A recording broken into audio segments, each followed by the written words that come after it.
Starting with our next question, that is, derive electric field due to line charge distribution using Gauss theorem. For this, we have considered a line charge distribution of infinite length. Let us consider this the line charge distribution. And for a line charge, we all know that the Gaussian surface is a cylinder. Hence, we have written that let us consider a long straight line charge distribution having line charge density lambda, because for a line charge distribution, the linear charge density is given by lambda. For surface charge distribution, the surface charge density is given by sigma, and for volume charge, it is denoted by rho. Now, in this case, we have a line charge. So, the charge density is considered to be lambda. We need to find the electric field at point P at a distance r. For this purpose, we have considered a Gaussian surface. We have considered a Gaussian surface at a distance r from this line charge, which makes this surface to be a cylinder. We have considered, because for infinite line charge distribution, it is not possible to solve. So, we have considered an elementary part of length L. Not possible in this case to integrate till infinity. So, we have considered the line charge distribution specific length L, and the Gaussian surface is considered of length L and radius r. Hence, the surface area of the Gaussian surface is 2 pi RL, because we all know that the curved surface area of a cylinder is given by 2 pi RL.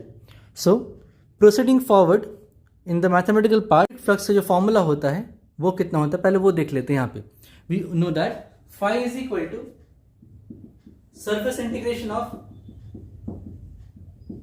electric field, flux is surface integration of electric field.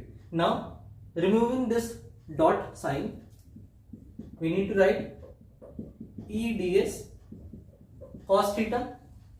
Now, from the figure we have drawn, you can see that the direction of electric field and the surface area are along same direction. Hence, the angle between electric field and area vector is 0. Clear?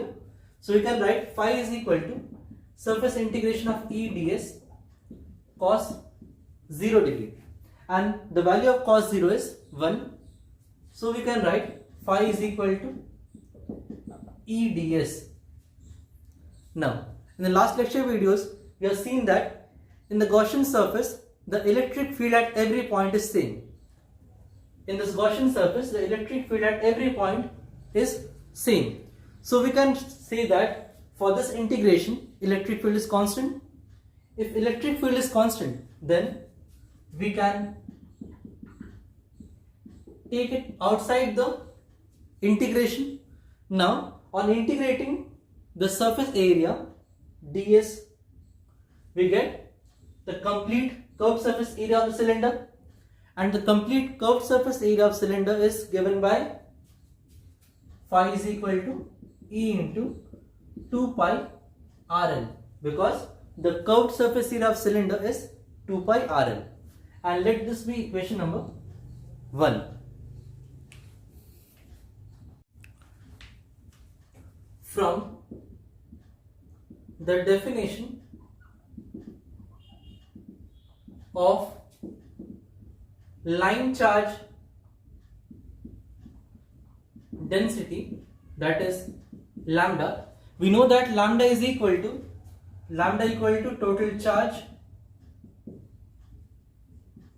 by total length.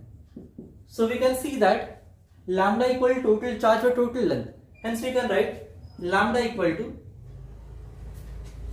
Q by L, or we can simply say Q is equal to lambda L, and this is equation number 2. Remember, while using Gauss theorem, we will use the first statement, that is phi is equal to Q by epsilon naught. You have read this in the last lecture video. We have seen that phi is equal to Q by epsilon naught, and this is a statement of Gauss theorem. So, if I assume phi is equal to Q by epsilon naught, then let it be equation number 3, and using equation 2 in 3, I'm using equation number 2 in equation number 3, then I will get phi is equal to lambda L by epsilon naught, and let it be equation number 4. You can see that equation 1 consists of phi is equal to E into 2 pi RL, and equation 4 is phi equal to lambda L by epsilon naught. Hence, comparing the values of phi, we will get, comparing equation 1 and 4, what we get is E into 2 pi RL is equal to lambda L by epsilon naught. Hence, you can see that if I move this factor, E equal to lambda L by 2 pi RL into epsilon naught, now L and L gets cancelled out. So we have E is equal to lambda by 2 pi R epsilon naught.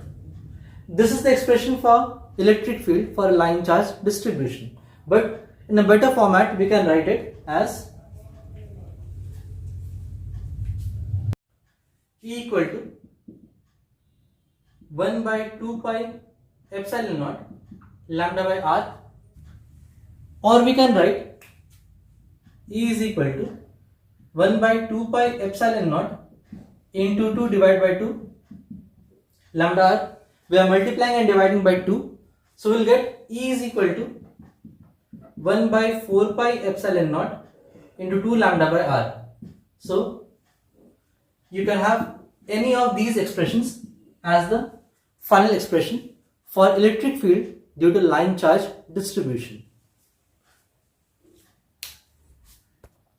For latest videos, please subscribe to our channel by hitting the bell icon.